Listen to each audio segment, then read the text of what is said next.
నమస్తే, నేను మీ గజ్జెలి సంతోష్ కుమార్. నిజాంపేట్ సర్కిల్ ప్రజలకి జాతీయ ఓటర్ల దినోత్సవ శుభాకాంక్షలు. జనవరి 25 నేషనల్ ఓటర్స్ డే. మనం ఓటు ఎందుకు వేయాలంటే, ప్రజాస్వామ్య దేశంలో రాజ్యాంగబద్ధంగా ప్రతి పౌరుడికి, మహిళలకు, అదేవిధంగా పురుషులకు, అదేవిధంగా థర్డ్ జెండర్కి 18 సంవత్సరాలు నిండిన ప్రతి ఒక్కరికి మన భారతదేశం ఓటు హక్కు కల్పిస్తుంది. మంచి నాయకులను ఎన్నుకోవాలన్నా, మనం పన్నులు కట్టే మన ప్రజా సొమ్ము ప్రజల కోసం తిరిగి ఖర్చు పెట్టాలన్నా, అది సరైన పరిపాలనలో జరగాలన్నా, సంక్షేమ పథకాలు అమలు కావాలన్నా ప్రతి ఒక్కరూ ఓటింగ్లో పాల్గొనాలి.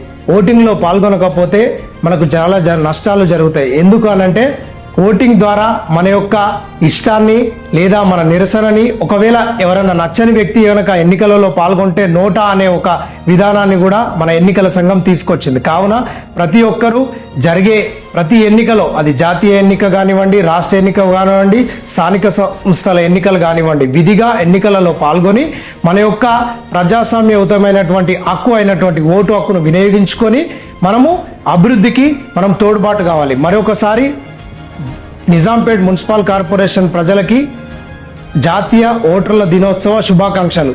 చివరిగా ఒక మాట, ప్రజాస్వామ్య దేశంలో ఓటు హక్కు అనేది ఒక ప్రాణంతో సమానం. మనం ఓటింగ్లో పాల్గొంటే మన ప్రాణాలకు ఒక గొప్ప విలువ ఉన్నట్టు. అదేవిధంగా ప్రజాస్వామ్య దేశంలో మన యొక్క అభివృద్ధికి, దేశాభివృద్ధికి, రాష్ట్ర అభివృద్ధికి, స్థానిక సంస్థల కాలనీల అభివృద్ధికి ఓటులో విధిగా పాల్గొని మన అభివృద్ధిలో ఒక భాగస్వాములుగా మనం అందరమై ఓటింగ్లో పాల్గొని